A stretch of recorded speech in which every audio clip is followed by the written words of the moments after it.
ये कितनी उम्र में आपकी शादी हो गई थी? 14 साल की थी ना तब मेरी शादी हो गई थी। 14 साल की उम्र में? मैं उस वक्त ऐसा माहौल था कि हमारा छोटा सा घर था, एक खटिया थी, हम 4-5 लोग थे उसी में। बारिश होती रहती थी, उसी पे रहते थे, वहीं खाना पीना। मतलब वो टाइम अगर याद करें ना तो बहुत दुख होता है इस चीज़ को। लेकिन मैं ये नहीं चाहती थी कि मेरे बच्चे छोटे घर में रहे, और मैं बहुत समस्या से गुजरी हूँ। मतलब ससुराल में कर्जा बहुत ज़्यादा हो गया, तो मैंने अपने हस्बैंड को बोला कि हमें कुछ करना चाहिए, कि एक चाहे कोई अगर बेटी हो या बहू हो, वो ये सोच ले कि हमें कुछ करना है। तो मतलब पति के माँ बाप भी अपने माँ बाप होते हैं और माँ बाप भी अपने माँ बाप होते हैं। क्या बात है। तो मैंने यही सोचा कि मैंने अपने ससुराल वालों कुछ करना है, तो मैंने और मेरे हस्बैंड ने कुछ किया। तो मैंने उनका सारा कर्जा उतारा। अच्छा जी, सारा उतार दिया? सारा कर्जा मैंने अकेले उतारे। मैंने सोचा कुछ करना पड़ेगा, फिर मैंने ये खुद बनाई। और आपने बताया कि आप सिर्फ 8वीं पढ़ी हुई हैं। जो आपने काम किया है वो तो बड़े बड़े पढ़े लिखे भी नहीं कर पाते हैं। मैंने अपनी सास से बंदेज का काम किया। मैंने एक कंपनी भी बनाई बंदेज की। बंदेज आप किस चीज़ को कह रहे हैं, मुझे थोड़ा सा बता देंगे? बंदेज जो ओढ़नी होती है, दुपट्टे होते हैं, उससे मोटे मोटे वो बंधे हुए होते हैं। मेरे 3 देवर है, उनको पढ़ाया लिखाया भी है। आज एक टीचर है, 2 देवर थे, उनकी शादियां नहीं हो रही थी क्यों, हमारा घर बहुत छोटा था।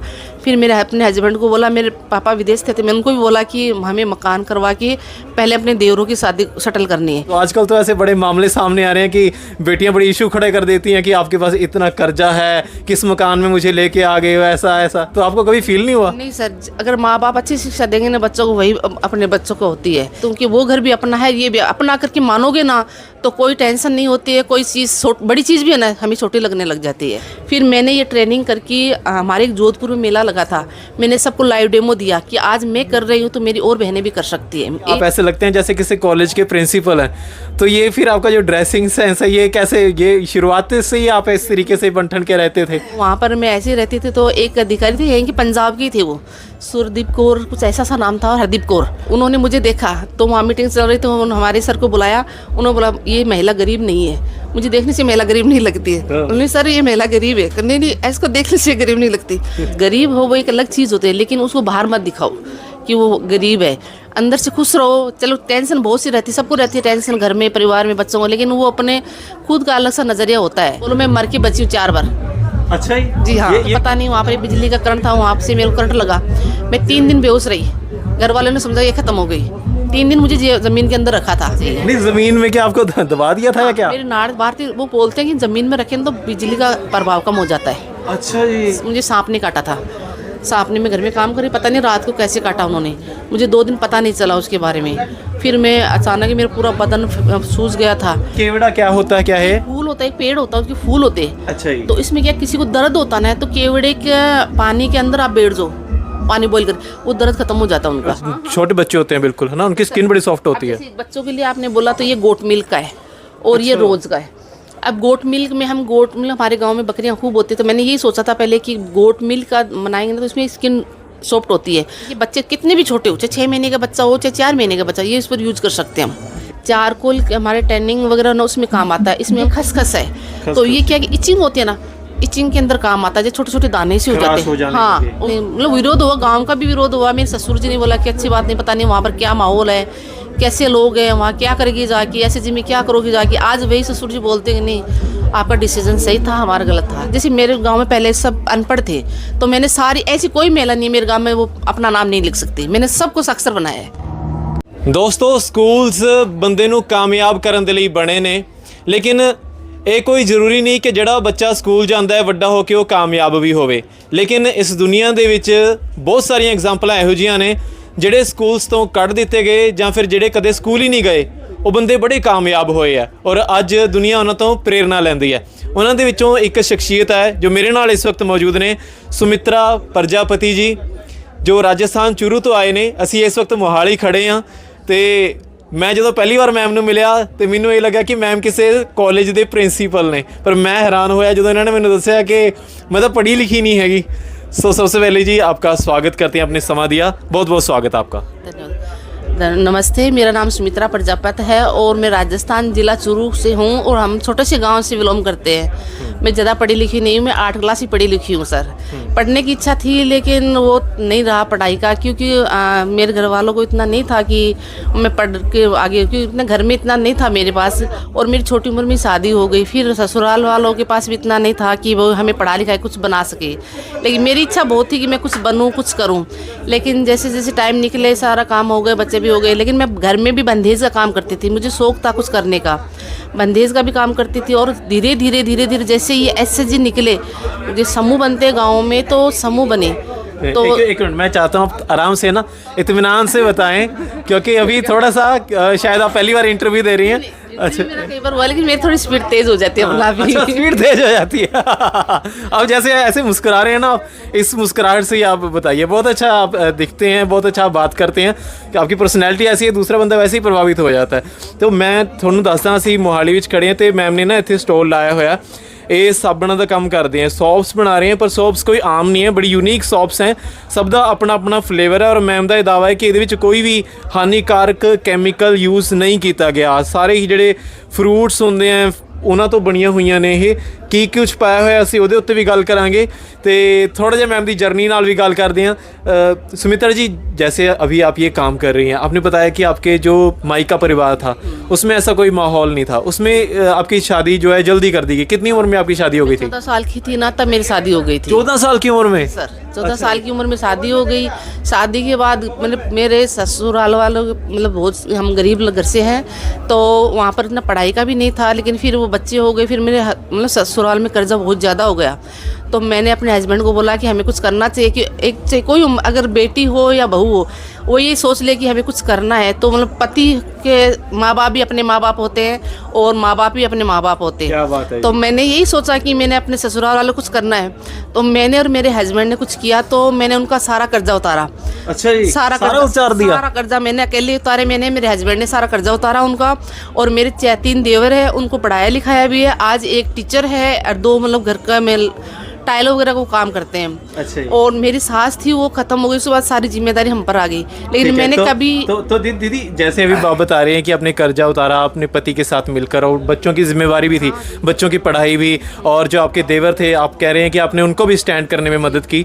तो आजकल की जो हमारी बेटियां हैं जो ससुराल में जाती हैं, तो कभी ऐसा माहौल हो जाए, तो आजकल तो ऐसे बड़े मामले सामने आ रहे हैं कि बेटियां बड़ी इशू खड़े कर देती हैं कि आपके पास इतना कर्जा है, किस मकान में मुझे लेके आ गए हो, ऐसा। तो आपको कभी फील नहीं हुआ? नहीं सर, अगर माँ बाप अच्छी शिक्षा देंगे ना बच्चों को, वही अपने बच्चों को होती है। जैसे मैं भी अपने बच्चों को यही शिक्षा देती हूँ कि वो घर भी अपना है, ये भी अपना करके मानोगे ना तो कोई टेंशन नहीं होती है। कोई चीज़ बड़ी चीज़ भी है ना, हमें छोटी लगने लग जाती है। मेहनत अपनी होती है, कामयाब अपनी होती है। जैसे हम जिस तरह चलेंगे ना, वैसा ही अपना माहौल होगा। मेरे माँ बाप मेरे पापा हमेशा ही कहते थे कि मेरी बेटी कुछ बनेगी, लेकिन आज वो इस दुनिया में नहीं है, लेकिन फिर भी मैं गर्व करती हूँ कि मैं उसकी बेटी हूँ। फिर मैंने ये साबुन जी भी ससुराल में जब आ गए, फिर जो ये साबुन का काम आप बताने लगे थे अभी, तो ये शुरुआत कैसे हुई फिर? सर जैसे मैं SHG में जुड़ी, तो SHG में जुड़ने के बाद मेरा उस वक्त माहौल मन नहीं था कि मैं कुछ जुड़ूं। अच्छा दीदी, सॉरी मैंने आपको रोका। जैसे अभी आपने बताया था कि आपने अपने हस्बैंड के साथ मिलकर जो जितना भी आपका ऊपर लोड था, लोन था, कर्जा था, वो उतारा। तो पहले, इससे पहले कोई और काम करते थे क्या आप? नहीं, पहले तो मेरे हस्बैंड तो जो वेल्डिंग का काम करते थे और मैं बंदेज का काम करती थी। लेकिन फिर मैंने अपने हस्बैंड को बाहर भेजा कि आप बाहर जाओ, ताकि अब यहाँ की थोड़ी सी वो है ना, कर्जा वगैरह वो कम हो जाए, हम भी अपने बच्चों को आगे शिक्षा अच्छी दे, वो इस कर्जे में ना रहे। जी, आपको क्या काम करते थे उस वक्त? मैं बंदेज का भी करती थी, घर का भी करती थी। फिर मैं SHG में जुड़ने के बाद ये अपना साबुन का काम किया। तो आपने अपने हस्बैंड तो जो आपके हैं वो फिर विदेश चले गए? हाँ, उनको विदेश भेजना पड़ा हमें। हमारी एक मजबूरी हो गई कि मैं छोटे से घर में रही, लेकिन मैं ये नहीं चाहती थी कि मेरे बच्चे छोटे घर में रहे। और मैं बहुत समस्या से गुजरी हूँ, बहुत तकलीफ हुई है मेरे को, लेकिन मैं ये चाहती हूँ कि मेरे बच्चे उस चीज़ से ना गुजरे। दूसरा, मेरे सास ससुर मुझ पर बहुत गर्व करते हैं कि आज एक बहू की वजह से आज पूरा घर खुश है। अगर वही तकलीफ में देते तो पूरा घर तकलीफ में होता, अगर वही खुश रखते तो सारा खुश है। मेरे ससुर हमेशा यही कहते हैं कि ये मेरे घर का नाम सोना है, तो वो हमेशा यही कहते हैं कि सोना आज आई है ना, तो हमारे घर में सारी खुशी खुशी है। क्या बात है। तो ये जो कहा जाता है कि जो बहू होती है वो घर की लक्ष्मी होती है, तो ये बल्कि बात सच्ची है। मानते मेरे ससुर मानते, वो हमेशा यही कहती है कि नहीं, इनके होने से आज मतलब मेरी सारी मांगत उतर गई, मेरे बच्चों की मतलब शादियाँ वगैरह हो गई। और मेरे इतनी कंडीशन हो गई कि मेरे 2 देवर थे, उनकी शादियाँ नहीं हो रही थी, क्यों हमारा घर बहुत छोटा था। फिर मेरे अपने हस्बैंड को बोला, मेरे पापा विदेश थे, तो मैं उनको भी बोला कि हमें मकान करवा के पहले अपने देवरों की शादी सेटल करनी है, क्योंकि मेरे भी बच्चे बड़े हो रहे थे। मैंने सोचा इनकी शादियाँ हो जाएगी, उसके बाद टेंशन फ्री हो जाएगी। तो आपने ये सोचा कि पहले उनकी शादी करवाएं? हाँ सर, और फिर मेरे करने से मेरे गांव का में माहौल अच्छा हुआ है, क्यों जैसे हमने ये सोचा था, जैसे मेरे गांव में पहले सब अनपढ़ थे, तो मैंने सारी ऐसी कोई महिला नहीं मेरे गांव में वो अपना नाम नहीं लिख सकती, मैंने सबको साक्षर बनाया है। अच्छा, आपने आगे पढ़ाया भी है? हाँ, सबको अपना नाम सारा लिखे। मैं एसएसजी में जुड़ने के बाद मैंने यही बोला, मैं तभी आपको समूह में जोड़ूंगी जब अपना नाम खुद लिखोगी। अंगूठा लगाना एक अलग चीज़ होती है, लिखना एक अलग चीज़, उनको भी मतलब अच्छा लगता है कि हम अपना नाम लिख सकते हैं। और तो, आपने बताया कि आप सिर्फ 8वीं पढ़ी हुई हैं। हाँ, जो आपने काम किया है वो तो बड़े बड़े पढ़े लिखे भी नहीं कर पाते हैं। मुझे अच्छा लगता है ना, मुझे अच्छा लगता है उनको पढ़ाई लिखाई करना और पढ़ाना। और जो मेरी बेटी है, मैं उनको भी कहती हूँ छोटे छोटे बच्चों को ट्यूशन करवाया करो। मैंने अपने बच्चों को भी यही शिक्षा दी है कि भाई चलो मैं आज कुछ कर रही हूँ तो आप भी कुछ करके दिखाओ जी। तो दीदी मैं भी बात भी करता रहूँगा इस मामले में भी। अच्छा, मुझे ये बताइए, जो आपके लोग कहना, जो आपका ड्रेसिंग सेंस है, जैसे मैंने आपको कहा है कि आप ऐसे लगते हैं जैसे किसी कॉलेज के प्रिंसिपल हैं, तो ये फिर आपका जो ड्रेसिंग सेंस है ये कैसे, ये शुरुआत से ही आप इस तरीके से बन ठन के रहते थे? सर मेरा हमेशा ऐसा ही है, मुझे मतलब ऐसे रहना अच्छा लगता है। तो मैं क्या हुई, जयपुर गई थी, जयपुर में हमारे एक मीटिंग हुआ, बहुत बड़ी मीटिंग थी, तो वहाँ पर मैं ऐसे ही रहती थी। तो एक अधिकारी थे यहीं कि पंजाब की थे, वो सुरदीप कौर कुछ ऐसा सा नाम था, और हरदीप कौर, तो हमारे पीडी सर थे, उन्होंने मुझे देखा, तो वहाँ मीटिंग चल रही, तो हमारे सर को बुलाया, उन्होंने बोला ये महिला गरीब नहीं है। मुझे देखने से महिला गरीब नहीं लगती है। उन्होंने सर ये महिला गरीब है, नहीं इसको देखने से गरीब नहीं लगती। फिर मेरे सर ने मुझे बोला कि सुमित्रा जी आपके बारे में वो सर ने ऐसा बोला, तब मेरे दिमाग में इनका सर मैं घर में भी ऐसी रहती हूँ, मैं बाहर भी ऐसी रखती हूँ, क्योंकि मेरे हस्बैंड को ऐसा लगता है कि जैसे हो वो अच्छा है, जैसे आप अच्छे लगते हो ना वैसे रहो, कोई उसमें दिक्कत नहीं है। और मेरे कोई मतलब घर वाले भी मना नहीं करते, मतलब मुझे अच्छा लगता है, मैं ऐसे रहती हूँ। बहुत अच्छे लगते हैं आप, एक सिंप्लिसिटी भी नज़र आती है इसमें, आपकी ड्रेसिंग सेंस में। और कई बार ऐसा होता है ना कि हमारी माली हालत ठीक नहीं होती, लेकिन गुरु नानक देव जी ना, जिनको हम मानते हैं, वो क्या कहते हैं, वो कहते हैं जो हमारा असली खजाना है वो हमारी निम्रता है, जो हमारा स्वभाव है वो असली खजाना होता है। वो बाहर की गरीबी को या पैसे को वो खजाना मानते ही नहीं सर, मेरे पापा हमेशा कहते थे गरीब हो वो एक अलग चीज़ होती है, लेकिन उसको बाहर मत दिखाओ कि वो गरीब है, अंदर से खुश रहो। चलो टेंशन बहुत सी रहती है, सबको रहती है टेंशन, घर में, परिवार में, बच्चों को, लेकिन वो अपने खुद का अलग सा नज़रिया होता है। बिल्कुल। तो मैं कहता हूँ आजकल में जैसे भी खबरों में छाए हुए थे अंबानी, तो बड़े लोग सोचते हैं कि अंबानी बड़े खुश होंगे, तो मैं अक्सर कहता होता हूँ कि हमारी प्रॉब्लम्स का रूप कुछ अलग है, प्रॉब्लम्स अंबानी को भी होगी, लेकिन उनकी प्रॉब्लम्स का रूप कुछ अलग होगा। ये समुंदर है, दुनिया समुंदर है, और समुंदर लहरों के बिना होता ही नहीं है। खुश रहना चाहिए सर, मैं तो यही कहूँगी खुश रहो। चलो टेंशन वो अपनी जगह है, वो कोई दूसरा हल नहीं कर सकता, वो अपने तो खुद को ही करना पड़ेगा। और दूसरा, जब हम पढ़ेंगे लिखेंगे आगे बढ़ेंगे, तो मेरा मन था पढ़ने को, मैं 2 बार ट्राई भी किया था मैंने आगे बढ़ने का, लेकिन नहीं हो पाया वो। लेकिन आप जितना आप कुछ सीख गए हैं वो शायद आप स्कूल में भी सीख ना पाते। जिस तरीके से आप बात करते हैं, आपकी पर्सनैलिटी है वो शायद, मैं बहुत सारे लोगों का इंटरव्यू करता हूँ, बहुत पढ़े लिखों का, लेकिन उनको इतनी लियाकत नहीं होती, बात करने का इतना ढंग नहीं होता। अच्छा, हम ना प्रोडक्ट पे आते हैं। अभी मैं पंजाबी दा गेर पाला हूँ, सो प्रोडक्ट में थोड़ा वखान लगे हैं। मैम थोड़ा सा ना हमें प्रोडक्ट के बारे में बताएं। जैसे आपके ये प्रोडक्ट हैं, पहले तो मुझे ये लग रहा था कि ये कोई खाने की चीज़ है, जिनके जिस तरीके का इसका कलर है ना, इन सब चीज़ों का, तो कोई भी बच्चा होगा, बच्चे वैसे पूछते तो होंगे वैसे आपसे, है ना सर? ये लगता है कि आम पापड़ है। हाँ। जैसे मैंने स्टार्टिंग में किया तो मेरे मन में एक दिमाग में आया कि हमारे यहाँ पर एक अधिकारी आए थे, उन्होंने बोला कि अपने यहाँ पर कुछ काम स्टार्ट करो। मैंने कहा सोचा क्या काम स्टार्ट कर, फिर मैंने कहा भाई जब जुड़ी गए हैं, कुछ करने की सोचा है, तो क्यों ना वहाँ पर हमारे चूरू के अंदर सबसे ज़्यादा सर्दी और सबसे ज़्यादा गर्मी रहती है। उस वक्त गर्मी का माहौल था, तो मैंने सोचा साबुन क्यों ना बनाया जाए। तो फिर मैंने जाकर जयपुर ट्रेनिंग ली। हम 40 महिलाएं थी, 40 में मैंने एक सीखा है साबुन बनानी। 40 महिलाएं गई थी? हाँ, उसमें मैंने एक नहीं सीखा है साबुन बनाना। अच्छा, 39 नहीं सीख नहीं पाए? भाई सर वो। अच्छा। फिर मैंने यहाँ पर सीखा, तो हमारे अधिकारियों ने भी मुझे मतलब बोला कि आपने बहुत अच्छा किया कि आपने सीखा। फिर मैंने ये ट्रेनिंग करके, हमारे एक जोधपुर में मेला लगा था, मैंने सबको लाइव डेमो दिया कि आज मैं कर रही हूँ तो मेरी और बहनें भी कर सकती है, ये देख के सीख के वो भी अपना घर बार चला सकती है। 33 जिलों की महिलाएं आई, 33 जिलों में आज ये काम चल रहा है सर। क्या बात है ये, वरना आदमी की जो कोशिश होती है ना, वो ये होती है कि मुझे कोई चीज़ पता लगी ना, दूसरे को ना पता लग जाए। आज 33 जिलों में मेरा काम, महिला भी काम कर रही है, और ये सारा मैंने लाइव डेमो दिया सबको। ठीक है, सब काम किया। और उसमें दीदी मुझे ना अभी थोड़ा सा ना प्रोडक्ट के बारे में ज़रूर बताएं, कहीं जो व्यूअर्स हैं देखने वाले वो कहेंगे कि यार प्रोडक्ट के बारे में बात नहीं हो रही है। अच्छा, जैसे इनका कलर बड़ा प्यारा प्यारा है जी, इनके फ्लेवर भी आप मुझे बता रहे थे, तो आप वहाँ से बताना स्टार्ट करिए क्या क्या इनका है और क्या क्या इनमें गुण है। सर देखो ये है चारकोल। चारकोल हमारे टैनिंग वगैरह ना उसमें काम आता है। इसमें हम कॉफ़ी और पपाया डाल के बनता है कि हमारी स्किन को कोई नुकसान ना दे। हमारा मतलब यही है कि जैसे हमारे गांव है, गाँव के अंदर सारी चीज़ें उगती है। चलो कॉफ़ी वगैरह तो हम नहीं लगाते, लेकिन एलोवेरा है, नीम है, पपाया है, ये सब हमारे खेतों में होता है। तो हम चाहते हैं ऑर्गेनिक चीज़ें मिले सबको, कोई केमिकल ना हो। ठीक है, जैसे चारकोल के आजकल वो फेस वॉश भी आते हैं। फेस वॉश भी आते हैं। ठीक है, लेकिन उनमें केमिकल बहुत होते हैं। हाँ, लिक्विड आएगा उसमें तो आएगा सर, क्योंकि लिक्विड होता है ना, केमिकल के बगैर ज़्यादा दिन नहीं चलता।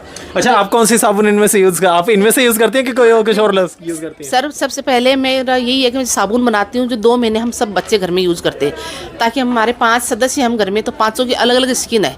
तो मैं चाहती हूँ अगर किसी को भी नुकसान हुआ ना, तो ये समझ लो सही नहीं है चीज़। ठीक है, अगर ये सही हुई तो मतलब सही है। पहले हम यूज़ करते हैं, मैं नहीं चाहती किसी का नुकसान हो या किसी की स्किन के ऊपर कोई दिक्कत आए। ठीक है, तो पहले हम यूज़ करते हैं, फिर औरों को देते हैं। ठीक है। अच्छा है ना दीदी, बताइए आप एक बच्चे के लिए भी ज़रूर आप रेकमेंड कीजिएगा, जो छोटे बच्चे होते हैं, बिल्कुल है ना, उनकी स्किन बड़ी सॉफ्ट होती है। बच्चों के लिए आपने बोला तो ये गोट मिल्क का है और ये रोज़ का है। अब गोट मिल्क में हम गोट मिल्क, हमारे गांव में बकरियां खूब होती है, तो मैंने यही सोचा था पहले कि गोट मिल्क का बनाएंगे ना तो इसमें स्किन सॉफ्ट होती है, उसका दूध भी बहुत अच्छा होता है। अगर पियोगे तो भी अब जैसे मलेरिया चल रहा है तो हमारे यहाँ पर 200 रुपये केजी दूध मिल रहा है बकरियों का। बिल्कुल ठीक है, तो मैंने ये सबसे पहले मैंने यहाँ पर ये बनाई थी, तो आज की डिमांड भी खूब है इस चीज़ की। तो मैंने ये बनाई कि बच्चे कितने भी छोटे हो, चाहे 6 महीने का बच्चा हो, चाहे 4 महीने का बच्चा, ये इस पर यूज़ कर सकते हैं हम। ये कोई साइड इफेक्ट नहीं है। ये रोज़ का है, जो गुलाब आता है ना, देसी गुलाब, उन्हीं के बनाते हैं हम। ठीक है, ताकि ये बच्चों के लगा सकते हैं। ठीक है। और जैसे ये आंवला रीठा चिकाकाई, कोरोना में बाल मेरे बहुत लंबे बाल थे, वो निकल गए, मुझे बहुत दुख हुआ उस चीज़ का, लेकिन फिर मैंने सोचा कुछ करना पड़ेगा। फिर मैंने ये खुद बनाई, तो उसके बाद मेरे बाल झड़ना बंद हो गए, बाल नहीं जुड़े मेरे बिल्कुल भी। फिर मैंने सोचा जितने हैं वो बच जाए वो काफ़ी है। ठीक है। तो इसके लिए मुझे वहाँ पर लंबी चोटी के नाम से भी बोला जाता था कि दीदी की बहुत लंबी चोटी है। यहाँ मेले में भी कई लोग बोलते हैं, वो लंबी चोटी वाली बोलते हैं मुझे कई बार। अच्छा, तो ये आंवला रीठा चिकाकाई, इसमें आंवला है, रीठा है, शिकाकाई, कलौंजी, मेथी, इसको हम पूरी प्रोसेस से बनाते हैं ताकि वो अच्छा झाग मिले, अच्छी चीज़ें मिले। ठीक है। और ये फ्रूट की सोप है, इसमें सारे प्रकार के फ्रूट मिक्स करके फिर बनाते हैं ताकि वो फ्रूट का लुक आ जाए। ठीक है। और ये पपाया, जब महिलाएं पार्लर में स्क्रब कराती है ना, तो ये स्क्रब का इसमें आएगा, पपाया डाल के फिर बनाया जाता है। लगाओगे ना पपीता, मतलब पपीता। हाँ, ठीक है। और ये है मुल्तानी मिट्टी, जो हमारे पहले लगाते थे, मुल्तानी मिट्टी जो नहाते थे ना हमारे राजस्थान में, तो अभी भी चल रहा है इस चीज़ का।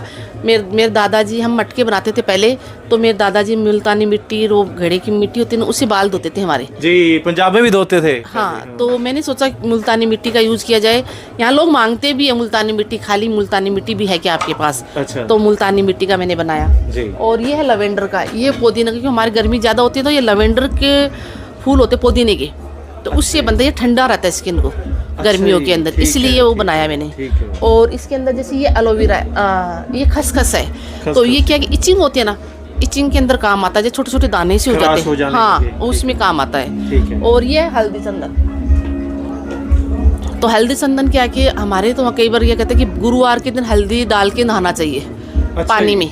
तो मैंने सोचा इसका साबुन बनाने तो वो झंझट खत्म हो जाए, पानी वाला भूल भी जाते हैं तो ये सही रह जाता है।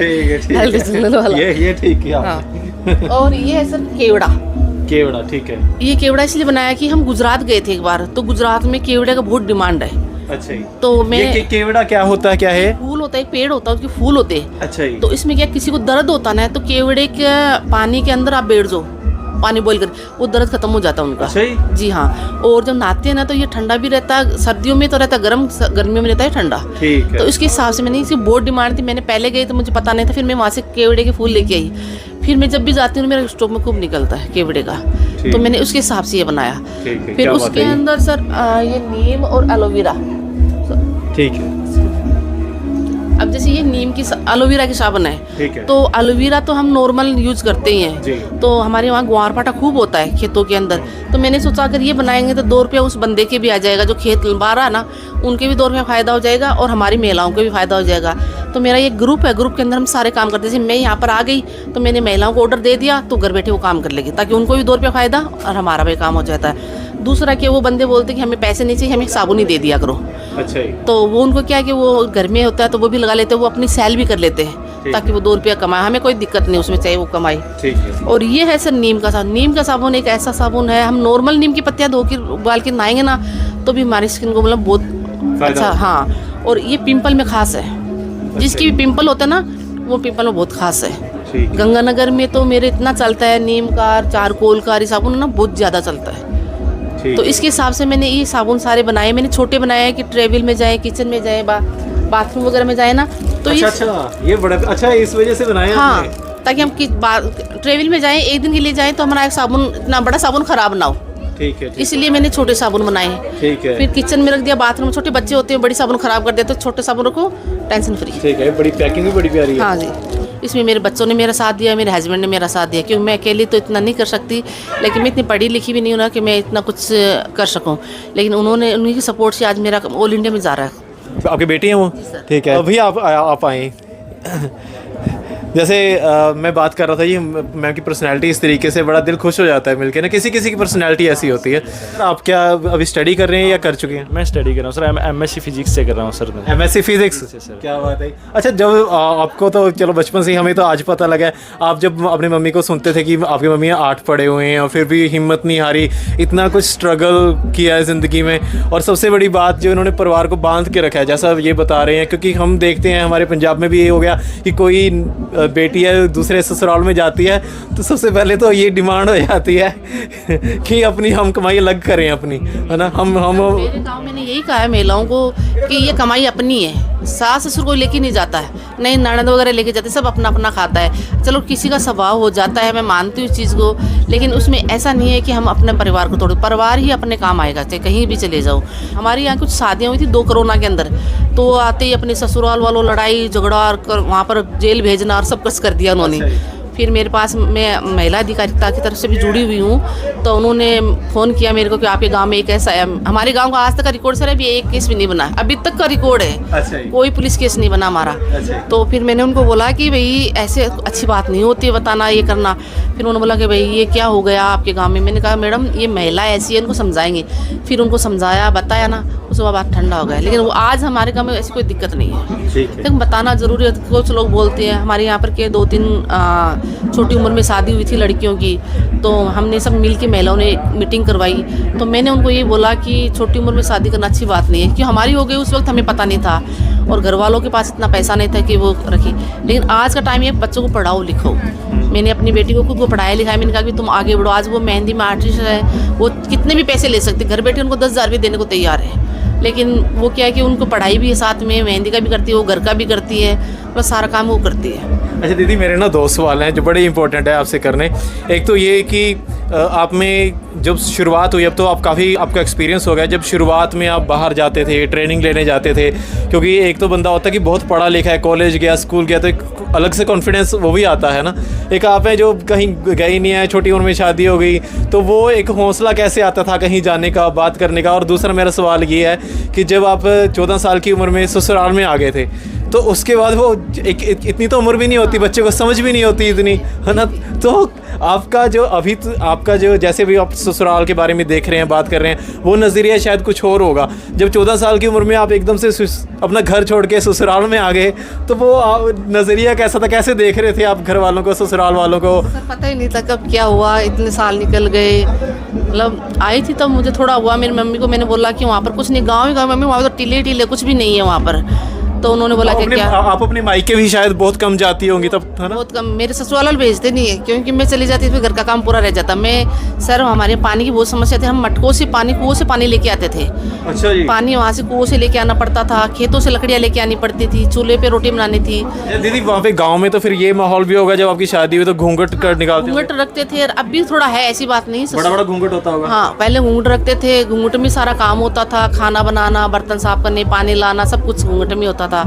लेकिन धीरे धीरे वो तो गांव वालों ने या आपके ससुराल वाले में जब शुरुआत हुई आपकी, आपने कहा कि मैं बाहर जाऊंगी, ट्रेनिंग लूंगी, तो आपका विरोध नहीं हुआ? हाँ हुआ था सर, विरोध हुआ था। सब ने बोला कि वहाँ जाके क्या करोगी, क्या काम आपका, यही कर लो। फिर मेरे हस्बैंड ने बोला कि कोई दिक्कत नहीं, अगर आपकी इच्छा तो जाओ। फिर मेरे बच्चों ने बोला कि कोई दिक्कत नहीं, मतलब विरोध हुआ, गाँव का भी विरोध हुआ। मेरे ससुर जी ने बोला कि अच्छी बात नहीं, पता नहीं वहाँ पर क्या माहौल है, कैसे लोग हैं वहाँ, क्या करेगी जाके, ऐसे जी में क्या करोगी जाके। आज वही ससुर जी बोलते हैं कि नहीं, आपका डिसीजन सही था, हमारा गलत था।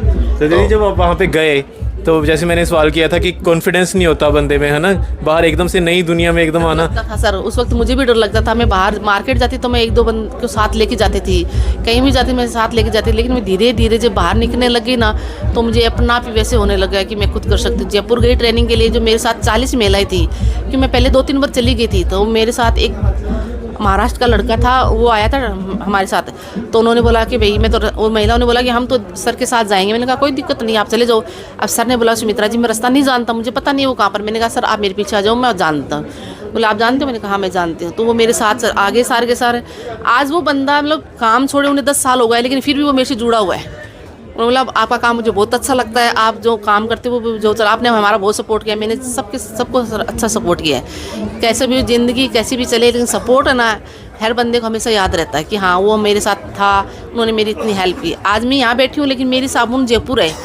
बंदे लेके चले गए कि भी आप कोई दिक्कत नहीं, वहाँ रहो, मैं आपका सामान भेज देंगे, सब आओगे अच्छा। जब जिंदगी में कई बार उतार चढ़ाव आ जाते हैं, सुख दुख तो सबकी ज़िंदगी में बने होते हैं, तो क्या चीज़ है जो आपको हौसला देती है? सर आपको मैं बताऊं दुख सुख की बात में, उस वक्त ऐसा माहौल था कि हमारा छोटा सा घर था, एक खटिया थी, हम 4-5 लोग थे उसी में, बारिश होती रहती थी, उसी पे रहते थे, वहीं खाना पीना। मतलब वो टाइम अगर याद करें ना तो बहुत दुख होता है इस चीज़ को, लेकिन यही है कि दुख झेलेंगे ना तभी आगे उस चीज़ का निर्णय निकलेगा कि हाँ कुछ करना है, कुछ करना। मेरी सास बंदेज का काम तो मुझे नहीं आता था, मैंने अपनी सास से बंदेज का काम किया। मैंने एक कंपनी भी बनाई बंदेज की। बंदेज आप किस चीज़ को कह रहे हैं, मुझे थोड़ा सा बता देंगे? बंदेज जो ओढ़नी होती है, दुपट्टे होते हैं उसमें मोटे मोटे वो बंधे हुए होते हैं। अच्छा अच्छा अच्छा, उसको बंदेज कहते हैं। ठीक है। तो हमारे राजस्थान में बंदेज ज़्यादा चलता है, ओढ़नी वगैरह दुपट्टे वगैरह, ओढ़नी वही ओढ़ते हैं राजस्थान में। राजस्थान के दुपट्टे यहाँ भी मिलते हैं। हाँ, तो मैं भी राजस्थान वहाँ पहनती हूँ, ऐसी बात नहीं है, मैं मेलों में भी पहनती हूँ, लेकिन गर्मी का माहौल देख के मैंने थोड़ा वो नहीं किया, लेकिन हमारे राजस्थान में वो कपड़े पहनते हैं। मैंने बंदेज का काम किया, मैंने एक कंपनी भी खोली। सबने बोला कि सुमित्रा जी आप आगे हो कि वो कंपनी खोलो, मरुद्रा के नाम से मैंने एक कंपनी खुलवाई महिलाओं को, लेकिन वो बात यही हो गई। बंदेज की कंपनी थी? हाँ, उसमें हमारे 500 महिलाएं जुड़ी हुई थी। अच्छा जी। हाँ, 500 के साथ फिर 2000 हो गई। बात समझ से ये हो गई कि भाई वहाँ पर एक बंदा सामान लेके जाएगा तो वहाँ पर करने वाला भी चाहिए, पर सबको सपोर्ट नहीं मिलता सर, सबको घर वाले भेजते नहीं है। भेजते नहीं, पूरी आपको पूरी मैनेजमेंट भी देखनी होती थी, कैसे मैनेज करना है सारा सामान मैनेजमेंट करना होता था। मैं सामान भी लेके आती थी, गुजरात में गई, अब गुजरात कपड़ों का है शहर है, तो वहाँ पर सामान बहुत मिलता कपड़ा, लेकिन मेरे दुपट्टे मतलब निकल गए। सबने बोला आपके दुपट्टे कैसे निकले? बोले मुझे नहीं पता, लेकिन मेरी चीज़ अलग है यहाँ से, तो उसके हिसाब से वो निकल गया। सही बात। हाँ, फिर मैडम ने बोला कि आपका बताने का तरीका अलग होता ना, इसलिए वो निकल गया। मैंने बोला कुछ भी समझो, मैंने तो सामान निकाल दिया। तो मैंने ये बोलो मैं मर के बची हूँ 4 बार। अच्छा जी हाँ। ये क्या, ये थोड़ा सा बता दीजिए अब। तो क्या हुआ कि मैं 6-7 साल की थी, तो मेरे बिजली का करंट लग गया था। मेरे दादाजी वो मटके वगैरह बनाते थे, तो उसमें क्या कि हम मटके वगैरह सप्लाई करते थे, यहाँ से वहाँ रखना, फिर वो मटके होता ना आग में जलाते थे। हाँ जी, मटकों को पकाते हैं बनाने के बाद। तो उस वक्त हम मटके लेके जा रहे थे, तो पता नहीं वहाँ पर बिजली का करंट था, वहाँ से मेरे को करंट लगा। मैं 3 दिन बेहोश रही, घर वालों ने समझा ये ख़त्म हो गई। 3 दिन मुझे ज़मीन के अंदर रखा था, लेकिन वहाँ पर मेरे दादाजी ने बोला कि कुछ भी हो जाए इसको कुछ भी नहीं होना, कितना भी पैसा लगो इसको कुछ होना नहीं चाहिए। नहीं, ज़मीन में क्या आपको दबा दिया था या क्या? मेरे नाड़ बाहर थी, वो बोलते हैं कि ज़मीन में रखें तो बिजली का प्रभाव कम हो जाता है। अच्छा जी। हमारे वहाँ पर रीत थी। अच्छा जी। तो मैं उस वक्त बची थी एक बार, फिर मेरे को और क्या 3 दिन बाद आप ठीक हो गए थे? हाँ, 3 दिन में इंजेक्शन वगैरह लगाए, दवाइयाँ वगैरह दी थी। उस वक्त सर पैसे भी बहुत लगते थे, लेकिन मेरे दादाजी का ये था कि ये अपनी मम्मी की एक ही है, अगर ये मर गई तो घर में हंगामा हो जाएगा, तो उन्होंने मुझे बचाया। और वैसे ही नहीं सर, मेरे घर वाले सब मुझे मतलब लाड प्यार से, मेरी दादी भी मुझे बहुत प्यार करती थी, मेरे ताऊ जी भी बहुत करते थे, मेरे पापा तो करते ही करते थे, तो मैं सबकी लाडली थी वैसे भी घर में। ठीक है। और अगला इंसिडेंट क्या था? दूसरा मेरे को क्या, फिर मेरी एक गुड़िया हुई थी 1 महीने की, उसके बाद मुझे सांप ने काटा था।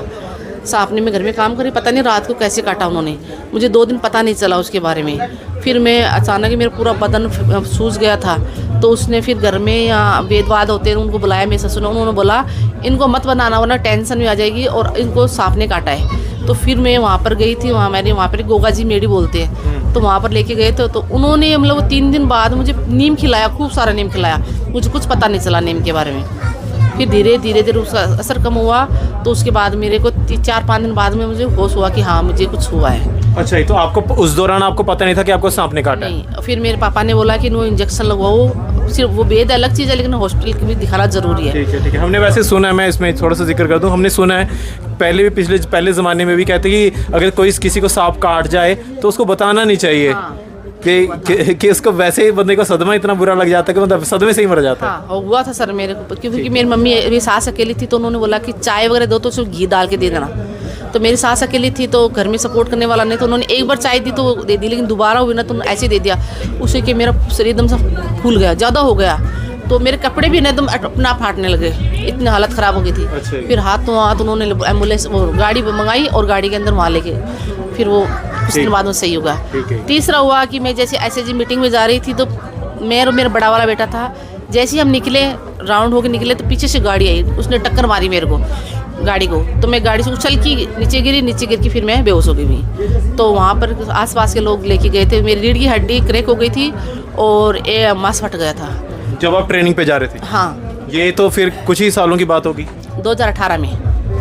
तो साबुन का तो मैंने बात भी किया, उससे पहले की जो हमारे SHG की मीटिंग होती थी ना, मैंने अध्यक्ष पद पर रखा था, मैं 4 साल अध्यक्ष पद पर रही हूँ। अच्छा ही? हाँ क्या? मैं तो उसमें फिर मैं एक्सीडेंट हुआ था तो मैंने डॉक्टर ने बोला कि इनको 6 महीने बेड रेस्ट दो।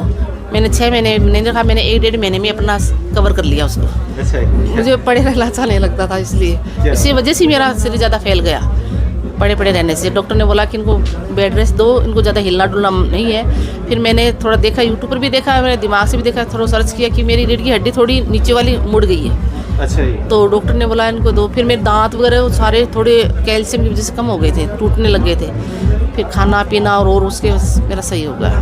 ठीक है। तो इस तरह मेरा मतलब बहुत मैंने मेहनत की है, अपने आप पर भी बहुत मेहनत की है, संघर्ष बहुत किया है। भगवान ने शायद आपको किसी मकसद के लिए ही रखा था, नहीं तो जो इंसिडेंट आपके साथ हुए हैं है ना, अभी तक शायद आपने यहाँ पे खड़े नहीं होना था। हाँ सर, मैं एक चीज़ और बताना चाहती हूँ आपको।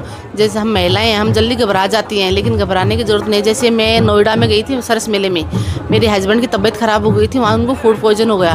फिर मैंने वहाँ पर हॉस्पिटलों में दिखाया, लेकिन उनको कोई फ़ायदा नहीं हुआ। जैसे ही मैंने उनको अपने अधिकारियों को बोला कि भैया मुझे यहाँ से राजस्थान जाना है तो एम्बुलेंस करवा दो, उन्होंने बोला कि 3 स्टेट लगते हैं, एम्बुलेंस नहीं होगी। उन्होंने मुझे गाड़ी करवा दी, मेरे आसपास के लोगों ने मेरा सारा सामान वगैरह सेट किया और उन्होंने मुझे करवा दिया। फिर मैंने अपने बड़े बेटे को बोला कि भाई आप इमरजेंसी में ICU बुक करवाओ। मैंने अपने घर वालों को किसी को नहीं बताया कि उनकी तबीयत ख़राब हो गई, कि मैं नहीं चाहती कि उनको भी कोई टेंशन हो या घर वाले टेंशन में रहे कि क्या पता क्या हो गया। अच्छा, तो मतलब कि आपके हस्बैंड वहाँ पे मेले में, एग्जीबिशन में, सारस मेले में नोएडा आपके साथ थे उस वक्त? हाँ, मेरे साथ। और तबीयत उनकी अचानक खराब होगी, कोई फूड पॉइजनिंग हो गई थी? अच्छा, तो आपने किसी को, घर वाले को किसी को नहीं बताया? नहीं सर, मैंने ये सोचा कि उनको टेंशन देने से कोई फ़ायदा नहीं, बीमार है तो हम ही कर सकते हैं या डॉक्टर कर सकते हैं, वो घर वाले बैठे वहाँ पर क्या करेंगे। तो मैंने यहाँ से अपने हस्बैंड को लेके गई चूरू के अंदर। मैं यहाँ से 5 बजे निकले, 2:30-3 बजे वहाँ पर पहुँची। दीदी एक सवाल है, क्योंकि कोई भी जो बड़ा हॉस्पिटल है ज़्यादातर हम सुनते हैं कि उनको दिल्ली रेफ़र किया जाता है, तो आपको नहीं लगा कि आप दिल्ली से या गुड़गांव से आप राजस्थान जा रहे हैं वापस? नहीं सर, मुझे ये लगा कि मैं अपने चूरू में दिखाना चाहती। मेरा मन यही था कि मैं चूरू ले जाऊँ, कहीं नहीं ले जाने का मन था। अगर मैं गुड़गांव में दिखाती तो मैं अकेली थी, इनके पास कोई नहीं, डॉक्टर के पास मैं जाती तो इनके पास कोई नहीं रहता। अगर ये इनके पास रहती तो मेरे पास दवाई लाने के लिए कोई बंदा नहीं था। तो मैंने यही सोचा कि नहीं, कुछ भी हो जाए मैं चूरू ही जाऊँगा। बंदे ने 2-3 बार रोका था गाड़ी, उन्होंने बोला दीदी इनके हाथ तो बहुत ख़राब। मैंने कहा कुछ भी नहीं होगा, आप चलो। ये फिर एमरजेंसी में उनको लेके गई तो एमरजेंसी वालों ने मना कर दिया। उन्होंने बोला कि इनकी शुगर 580 आ गई, इनको आप जोधपुर लेके जाओ या बीकानेर लेके जाओ। मैंने कहा सर मैं तो इतनी मेरी है नहीं कि मैं अब इतने 8-9 घंटे सफ़र करके वहाँ पर जाऊँ। फिर मैंने वहाँ पर अलग दिखाया प्राइवेट में, लेकिन सब ने ये बोला कि तू अकेली आ गई। मेरे ससुर ने बोला कि तू अकेली लेके आ गई, किसी को बताया नहीं। मैंने कहा बता के क्या करती, अगर आप यहाँ से जाते वही 8-9 घंटे आपको लगते, मैं आ गई वो इतना है। मैं नहीं चाहती कि किसी को टेंशन दूँ, मैं अपना आप ही उनको संभाल लिया। मेरे गांव में सारी महिलाओं को हल्ला हो गया कि वही अकेली कैसे लेके आ गई अपने बंदे को। मैंने कहा कि मुझे हस्बैंड चाहिए तो मैं अकेली लेके आ गई। इसलिए मैंने सोचा कि परेशान करने की कोई ज़रूरत नहीं है, जो होगा या तो ऊपर वाला कर सकता है या खुद की हिम्मत कर सकती है। अच्छा, आखिरी सवाल है मेरा, पंजाब आप आई हैं, पहले भी एक बार आई हैं आप ना, 2 बार, दूसरी बार आए हैं। पंजाब के लोग, पंजाब आके कैसा लगता है आपको? सर मुझे अच्छा लगा। पहले मैं लुधियाना में गई थी, वहाँ भी मेरी वीडियो बनी थी, तो वहाँ पर देख के लोग आए थे। वहाँ पर मेरा स्टॉल नंबर मैंने बताया था कि मेरा इतना नंबर का स्टॉल है, तो वहाँ पर देख के वीडियो लोग आए कि हमने आपकी वीडियो देखी, हमें अच्छा लगा, इसलिए हम आपके पास साबुन लेने आए हैं। मैंने बोला अच्छी बात है। आज एक लेडीज लुधियाने से वो यहाँ आई है कि मैं आपकी साबुन लेने के लिए यहाँ से आप स्पेशल आपके लिए आई हूँ। अच्छा, तो उन्होंने खूब सारा साबुन लेके गए थे मेरे से, और मैं यहाँ आई हूँ, मुझे अच्छा लगता है। लेकिन आपकी भाषा मुझे कम समझ में आती है, लेकिन मुझे यहाँ के लोग अच्छे लगते हैं। और पंजाब की जो महिलाएं बेटियां हैं उनको क्या कहना चाहेंगी आप, सर मैं तो सबको जिनको यही मौका नहीं मिल पाता पढ़ने का, आगे बढ़ने का? मैं तो यही बोलूँगा कि चलो पहले मौका नहीं मिला, लेकिन अब भी हम कुछ कर सकते हैं। अपने बच्चों को भी पढ़ा सकते हैं, अपने आसपास के लोगों को भी पढ़ा सकते हैं। जो लोग हम जो उनको खुशी देंगे ना, उससे दुगनी खुशी हमें होगी। कभी भी देख लेना आप, अगर एक बार करके देखो आप, मुझे अच्छा लगता है। मैं अपने बच्चों को भी ये कहती हूँ, मेरे बेटा है या कोई भी हो, ये कोई भी काम कर, मैं इनको मना नहीं करती। दूसरे पे हेल्प करना बहुत ज़रूरी होता है, उसमें खुशी मिलती है ना, उनमें कई दुआएं भी होती है। बिल्कुल तो वो मैं चाहती हूँ वो दुआएं मुझे भी मिले और उन सबको मिले जो मेरे साथ जुड़े हुए, ताकि सबका भला हो जाए। बिल्कुल जी। गुरु नानक देव जी महाराज कहते कि नानक नाम चढ़दी कला तेरे भाणे ਸਰਬੱਤ ਦਾ ਭਲਾ।